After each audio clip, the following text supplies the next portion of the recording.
پنځم اعتراض موږ ذکر کړی دی. دوی وایي یاره وایي دا په جزیرة العرب او د دې په خوا کې صرف انبیاء کرام راغلي، ولې د نورې دنیا ته ولې انبیاء کرام نه دي راغلي؟ صرف انبیاء کرام د جزیرة العرب. دا غټ اعتراض دی. موږ ورته وایو قرآن کریم کې چې کوم ذکر دی، قرآن کریم کې د جزیرة العرب د علما د انبیاء کرامو ذکر دی. الله رب العزت موږ آیات مبارک ذکر کړی دی. سورة فاطر آیات نمبر 40. اعوذ بالله من الشیطان انا ارسلناک بالحق بشیرا ونذیرا وان من امة الا خلا فيها نذیر. الله ما خو په هر یو امت ته پیغمبر را لېږلی، خو لیکن د قرآن کریم کې چې د دې انبیاء کرامو کوم چې جزیرة العرب کې ذکر شوي، د دې وجه څه د مولوي صاحبانو د دې وجه دا ده. اول موږ دا وایو قرآن کریم د تاریخ کتاب نه دی. څه دی؟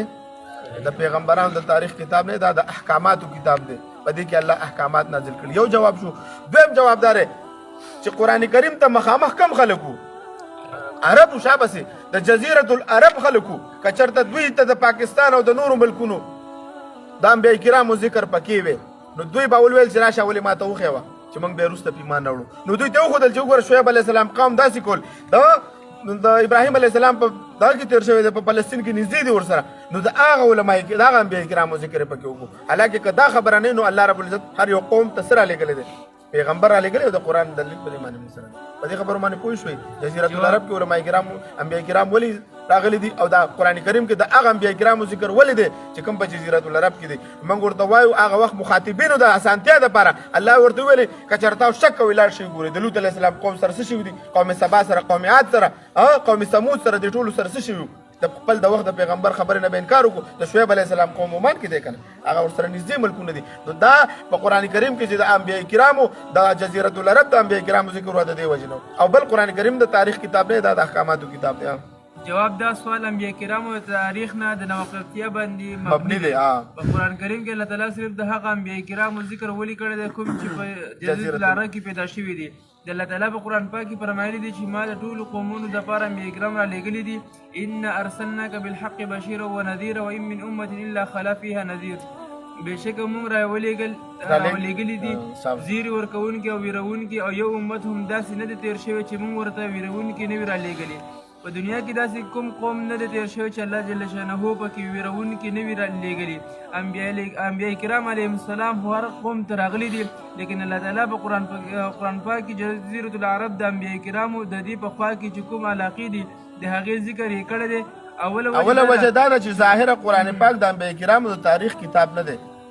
قرآن پاک کې چې د کوم قومونو ذکر راغلی هغه د عبرت دپاره بیان کړي چې د کوم قوم به کومه ګناه وکړه او کومه سزا به ورته میلاو شوه. د هر قوم د ګناه په سبب هغوی هلاک کړي دي. مولوي صاحبانو پوهېږي دا یې به طور د عبرت ورته بیان کړي دي. د دې دپاره د یو څو انبیاء کرامو نومونه ذکر کړي دي. وجه دا چې قرآن کریم اول مخاطبین څوک وو؟ مولوي صاحبانو هغه عربو شابه هغوی ته منل مشکل وو. که هغوی دا مطالبه کوله چې اول د هغو انبیاء کرامو ثبوت ماته وښیوه، نو دومره وسایل وی چې هغه دې خوا دې عجم ته راتللې نه، هغې ته هغه د وسایلو د اسانتیا دپاره دومره زراعي نه وو. نو دې وخت کې به نبي علیه السلام څه کول؟ نو الله جل شانه د اولو مخاطبینو رعایت وکړو او د هغه انبیاء کرامو ذکر یې وکړو کوم چې په جزیرة العرب او د دې په خوا کې پیدا شوي دي، چې دوی پوه شي او عبرت واخلي. او کوم چې بعد کې راتلونکي دي خلک دي هغوی دي ریسرچ وکړي، تحقیق دي وکړي چې کم ځای کې پیغمبر راغلی دی. نو ځکه یې د هغه علاقو د انبیاء کرامو ذکر وکړو، ګینې بیا خو د دوی د تبلیغ پاتې وو او که نه بیا به ګرځېدل. اول به ویل چې راشه اوس موږ له پیغمبران وښیوه، بیا خو د تبلیغ به پاتې وي.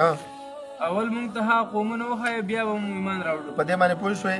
دا پنځم نمبر اعتراض شو. مخکې ویو شپږم اعتراض ښځه وایي ناقص العقل ده. نو دا ډېر غټ اعتراض دی او دا نن سبا دا د فیمینزم د فلسفې په بنیاد باندې دوی کوي. مولوي صاحبانو دا په انشاءالله د زیارت ورځم ده، موږ ورته وایو چې د ناقص نه مراد د پښتو او د اردو ناقص نه چې کوم تاسو وایو چې هغه څه شی دی نیمګړی نه، هغه کمیت کم ده، اندازه یې کمه ده. اندازه موږ سبا هفتې پورې انشاءالله بحث کوو. واخر دعوانا الحمد لله رب العالمین.